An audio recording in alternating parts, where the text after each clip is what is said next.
Time to get ready, Sunday morning live. I'm back where I used to work at Channel 4 News, although whilst I'm with my partner in crime when it comes to making documentaries, I'm actually here talking about belly dancing and Christianity after an article I wrote in the Metro that got picked up about being a closet Christian. Although not so closet now, I'm on live TV, bummerneckers. But hey, what a way to start a Sunday with a shimmy. Although I've missed match of the day, but I'll get over that. Normally it's match of the day and I'm watching this back Sunday morning live after a day with the kids. But today I'm belly dancing. Half airport makeup, half my grandma's old makeup. Must be about 20 years old. I get some hair and makeup after trying to get ready in the hotel. Oh God, where have you come from? Yorkshire. Feeling brighter today after a good sleep, and I now feel even better when I get shimmying with Sean on TV. Selene has somehow managed to make me look a bit more Sunday morning live ready. If only I could have Selene all the time. Ready to roll. Let's go. Sunday morning live, and I'm with the fabulous Sean. We've made a new segment, Shimmy with Sean, pretty much. But shimmying helps my mental health. But what actually helps your mental health other than the odd shimmy now? Yeah, well, it's sort of connected to shimmying. It's exercise. I try and run regularly. It's hard. It's really hard, particularly when it's cold, getting out and running. But when I run, I always feel so much better. And I think exercise, whether it's shimmying, whether it's running, whether it's walking, it just makes all the difference. And what would you like to see change when it comes to people's mental health and how we treat it? I just think it feels like it's the poor relation compared to physical health. So you break your arm, break your leg, you're in hospital straight away, you get things sorted out straight away, and people take you seriously. When people are struggling with their mental health, I think there's just this attitude of, oh, well, it's inside your head, or you might have to wait a year or 6 months on a waiting list to get help. That sort of stuff needs to change. It needs to be such an important thing in people's minds, but also in the NHS, in every aspect of life. Mental health is absolutely crucial, and I just don't think it's always taken seriously enough. And I'm actually recovering from broken bones at the moment, and honestly, it is nothing, and it sounds weird, it's now compared to when your mind is not right and you're not getting the help you need, because people treated my wonky bones really seriously, and I was in and out, and I've got physio and it's all sorted. But when it comes to mental health, we treat it so very different.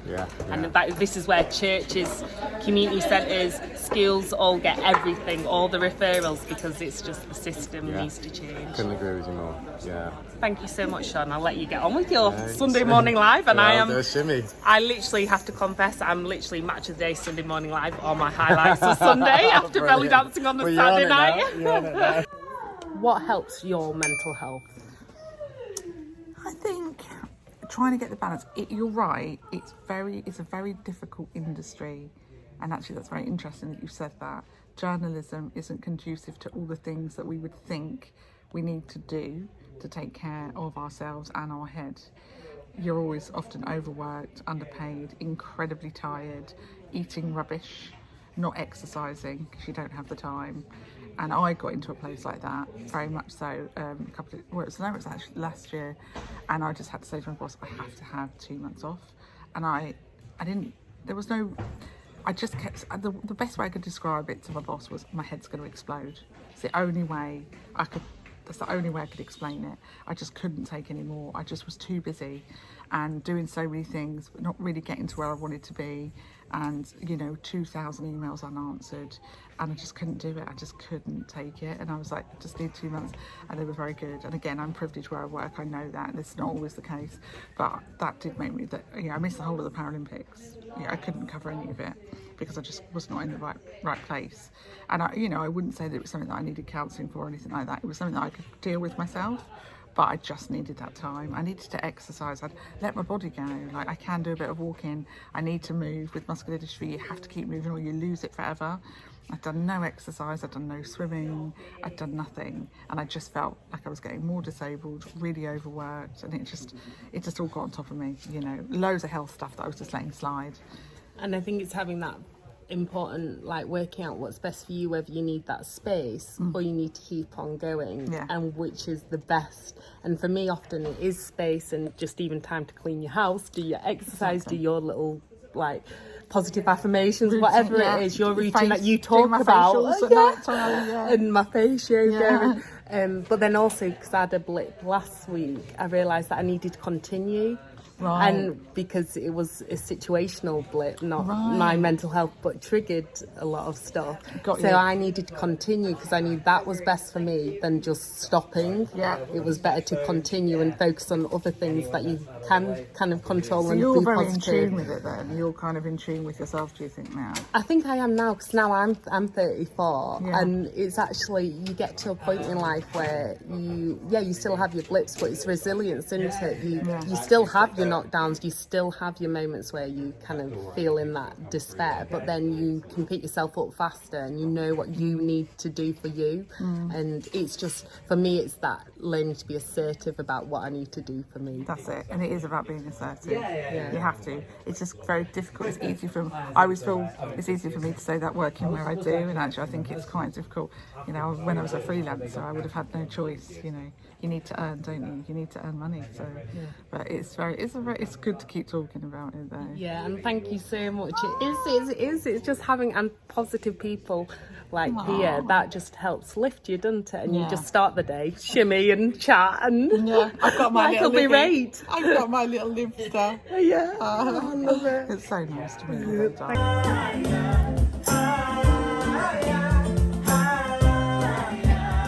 What a difference a break and back to work and also just some pampering and sleep does. After experiencing trauma last week, I feel a bit more like me, a bit more human today, and remember the sun is always shining the next day. The power of accents, getting to know everyone at dark and light is so lovely, isn't it? Just chatting is like the best way to help with mental health. Because they can meet people, not through the internet. Yeah, that's so true. A mixture, isn't it? And just like hearing each other's voices, because I love your accent. Yeah.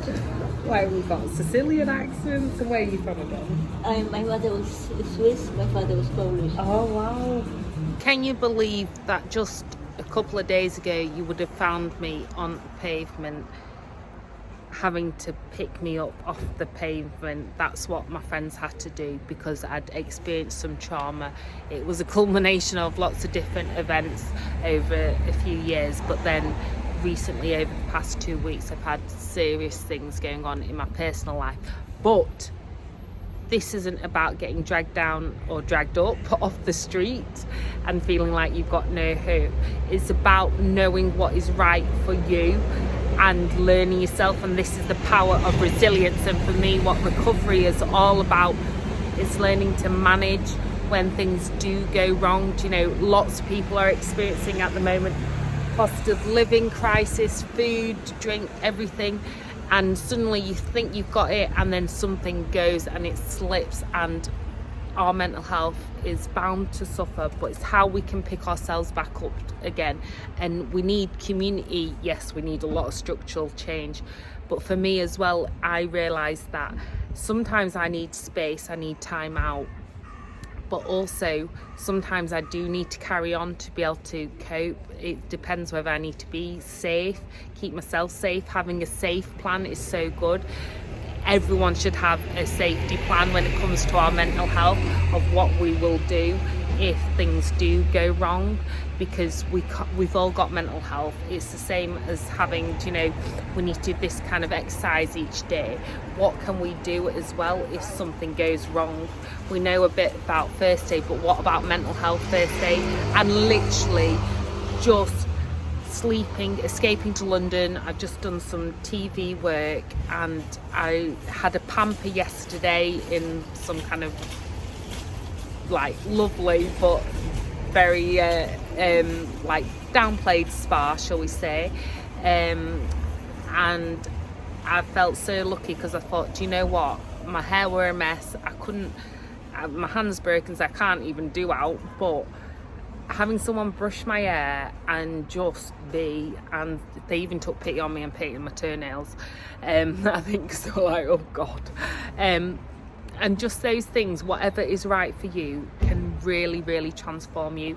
And sleep is so powerful, and a bit of exercise. I've done a shimmy on TV this morning as well as a good chat, and that really has done the job. So look at what works for you, because there is always hope. I can't promise the sun always shines in the sense that it's always sunny, especially not here in Yorkshire, but the sun will always come out the next day, and there is always hope. And I really did not feel like that just a couple of days ago, because things really did get too much.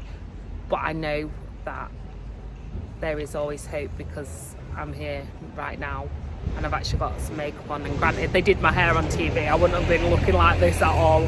I'm a bit dishevelled, as you know. I'm low maintenance.